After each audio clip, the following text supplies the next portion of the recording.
வணக்கம். All India radio Chennai.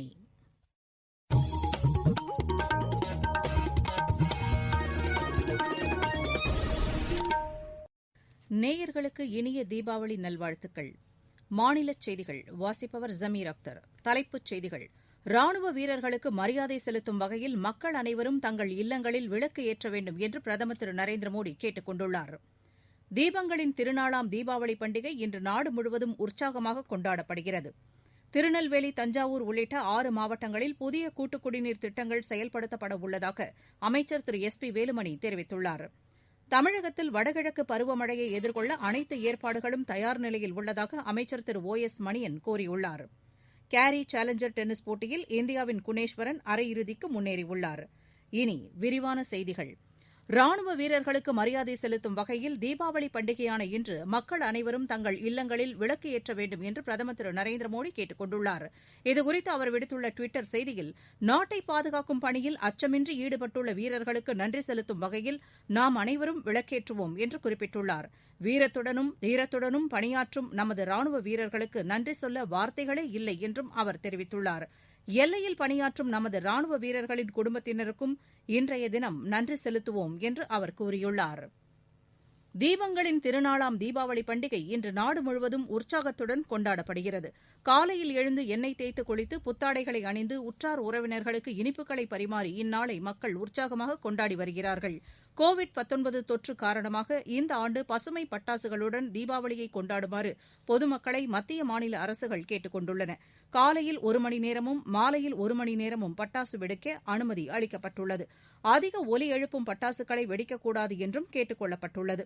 பட்டாசு வெடிப்பதால் ஏற்படும் புகை மாசு காரணமாக சுவாச பிரச்சினையால் பாதிக்கப்பட்டவர்கள் வீட்டிலேயே இருக்குமாறு மருத்துவர்கள் அறிவுறுத்தியுள்ளனர்.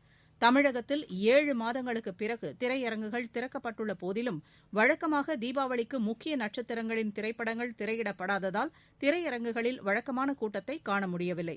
இருப்பினும் சிறிய பட்ஜெட்டில் தயாரிக்கப்பட்ட திரைப்படங்கள் வெளியிடப்பட உள்ளன. தொலைக்காட்சிகள், வானொலிகளில் தீபாவளியை முன்னிட்டு சிறப்பு நிகழ்ச்சிகளுக்கு ஏற்பாடுகள் செய்யப்பட்டுள்ளன. தீபாவளியை முன்னிட்டு நாட்டு மக்களுக்கு தலைவர்கள் வாழ்த்துக்கள் தெரிவித்துள்ளனர். குடியரசுத் தலைவர் திரு ராம்நாத் கோவிந்த் விடுத்துள்ள வாழ்த்துச் செய்தியில், மனித குலத்திற்கு மேலும் சேவையாற்ற தமக்கு உத்வேகம் அளிக்கக்கூடிய வகையில் பண்டிகைகள் அமைந்துள்ளதாக தெரிவித்துள்ளார். ஏழைகளின் வாழ்வில் ஒளிமயமான எதிர்காலத்தையும் அனைவரது வீடுகளிலும் மகிழ்ச்சியையும் அமைதியையும் வளத்தையும் தீபாவளி ஏற்படுத்தட்டும் என்று குறிப்பிட்டுள்ளார். சமூகத்தில் ஆதரவற்ற மற்றும் உதவி தேவைப்படும் மக்களுடன் இந்நாளின் மகிழ்ச்சியை பகிர்ந்து கொள்வோம் என்றும் அவர் கூறியுள்ளார். பூமி தாயை பாதுகாக்கும் வகையில் சுற்றுச்சூழலை மாசுபடுத்தாமல் இந்த பண்டிகையை கொண்டாடுவோம் என்றும் அவர் கேட்டுக் கொண்டுள்ளார். குடியரசு துணைத் தலைவர் திரு வெங்கையா நாயுடு விடுத்துள்ள வாழ்த்துச் செய்தியில், இந்தியாவில் மட்டுமல்ல, எல்லைகளை தாண்டி பல நாடுகளிலும் இந்த பண்டிகை மிகப்பெரிய அளவில் கொண்டாடப்படுவதாக கூறியுள்ளார். கோவிட்-19 தொற்று காரணமாக நாட்டு மக்கள் அனைவரும் சுகாதாரத்துறையின் வழிகாட்டு நெறிமுறைகளின் அடிப்படையில் பாதுகாப்பாக இந்நாளை கொண்டாடுமாறும் அவர் கேட்டுக் கொண்டார். தீபாவளி திருநாளில் ஏற்றப்படும் தீபங்கள் அறியாமை என்ற இருளை போக்கட்டும் என்றும் மக்கள் அனைவருக்கும் அறிவொளியை ஏற்படுத்தி நமது வாழ்வில் அமைதி, நல்லிணக்கம், வளத்தை இந்நாள் ஏற்படுத்தட்டும் என்றும் அவர் கூறியுள்ளார். கிராமப்புற பொருளாதார முன்னேற்றத்திற்கு மத்திய அரசு உயர் முன்னுரிமை அளிப்பதாக மத்திய வேளாண் அமைச்சர் திரு நரேந்திர சிங் தோமரும் ரயில்வே அமைச்சர் திரு பியூஷ் கோயலும் தெரிவித்துள்ளனர். வேளாண் சட்டங்கள் தொடர்பாக பஞ்சாப் மாநிலத்தைச் சேர்ந்த விவசாயிகளின் பிரதிநிதிகளை நேற்று அழைத்து பேசியபோது இதனை அவர்கள் தெரிவித்தனர். சுயசார்பு இந்தியா திட்டத்தின் கீழ் விவசாயிகளின் நலன்களுக்காக மத்திய அரசு மேற்கொண்ட பல்வேறு நடவடிக்கைகளை அவர்கள் சுட்டிக்காட்டினர். புதிய வேளாண் சட்டங்கள் விவசாயிகள் தங்களது விளைபொருட்களை நல்ல விலைக்கு விற்பதற்கு சுதந்திரம் அளித்துள்ளதோடு விவசாயிகளின் நலன்களையும் பாதுகாப்பதாக அமைந்துள்ளது என்றும் அவர்கள் கூறினர்.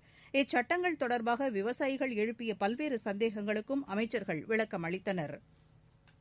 வரும் 2021-22 நிதியாண்டிற்கான மத்திய பட்ஜெட் குறித்து பொதுமக்கள், வர்த்தகர்கள், தொழில் முனைவோர் உட்பட பல்வேறு தரப்பினர் தங்களது கருத்துக்களை தெரிவிக்கலாம் என்று மத்திய அரசு கூறியுள்ளது.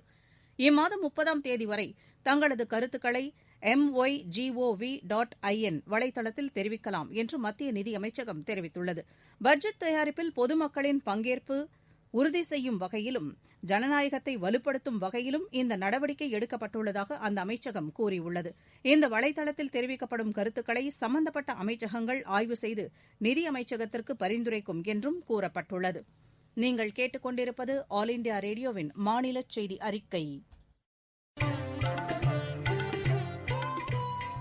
கோவிட்-19ற்கு எதிரான போரில் நமக்கான 3 கவசங்கள்.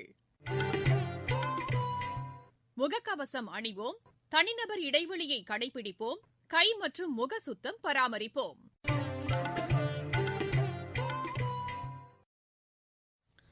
திருநெல்வேலி, தஞ்சாவூர், ஈரோடு உள்ளிட்ட 6 மாவட்டங்களில் 1347 கோடி ரூபாய் மதிப்பீட்டில் புதிய கூட்டு குடிநீர் திட்டங்கள் செயல்படுத்தப்பட உள்ளதாக உள்ளாட்சித்துறை அமைச்சர் திரு எஸ் பி வேலுமணி தெரிவித்துள்ளார்.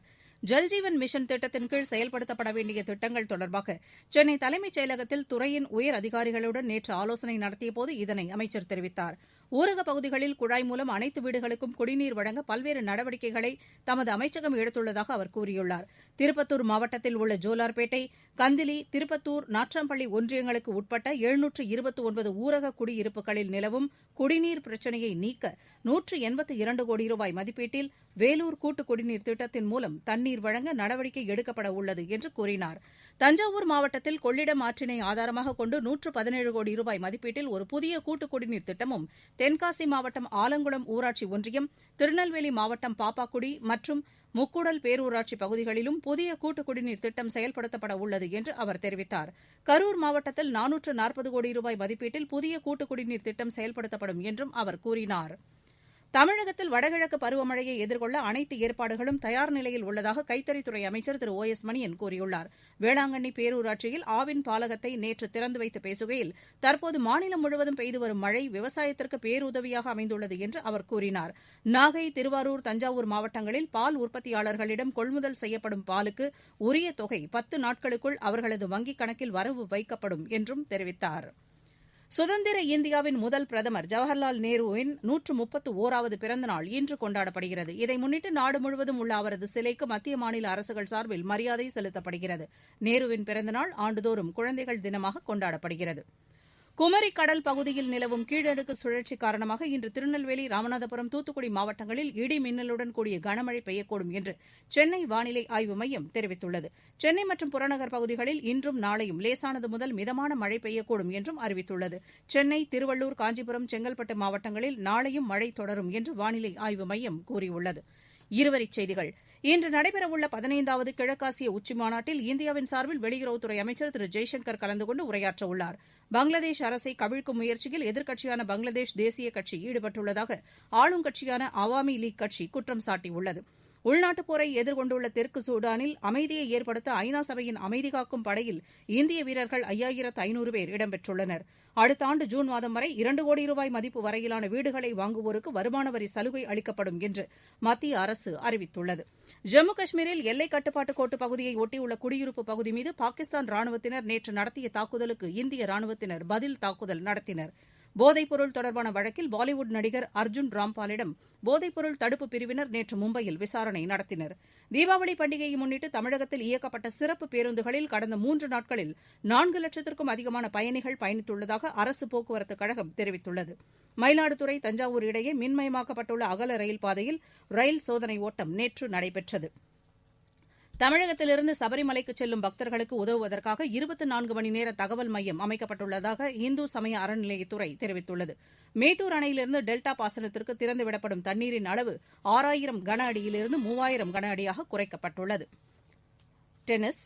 கேரி சேலஞ்சர் டென்னிஸ் போட்டியில் இந்தியாவின் குணேஸ்வரன் அரையிறுதிக்கு முன்னேறியுள்ளார். அமெரிக்காவில் நடைபெற்று வரும் இப்போட்டியில் ஆடவர் ஒற்றையர் பிரிவு காலிறுதி ஆட்டத்தில் அவர் 3-6, 7-5, 7-6 என்ற செட் கணக்கில் பிரேசிலின் தோமஸ் புசிலியை வென்றார். மீண்டும் தலைப்புச் செய்திகள்.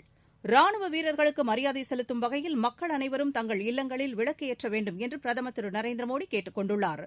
தீபங்களின் திருநாளாம் தீபாவளி பண்டிகை இன்று நாடு முழுவதும் உற்சாகமாக கொண்டாடப்படுகிறது. திருநெல்வேலி, தஞ்சாவூர் உள்ளிட்ட 6 மாவட்டங்களில் புதிய கூட்டு குடிநீர் திட்டங்கள் செயல்படுத்தப்பட உள்ளதாக அமைச்சர் திரு எஸ் பி வேலுமணி தெரிவித்துள்ளார். தமிழகத்தில் வடகிழக்கு பருவமழையை எதிர்கொள்ள அனைத்து ஏற்பாடுகளும் தயார் நிலையில் உள்ளதாக அமைச்சர் திரு ஓ எஸ் மணியன் கூறியுள்ளார். கேரி சேலஞ்சர் டென்னிஸ் போட்டியில் இந்தியாவின் குணேஸ்வரன் அரையிறுதிக்கு முன்னேறியுள்ளார். இத்துடன் இந்த செய்தி அறிக்கை நிறைவு பெறுகிறது. எமது செய்திகளை உடனுக்குடன் AIR News_Chennai என்ற ட்விட்டர் பக்கத்திலும், செய்தி தொகுப்புகளை all India radio news Chennai என்ற யூடியூப் சேனலிலும் அறிந்து கொள்ளலாம்.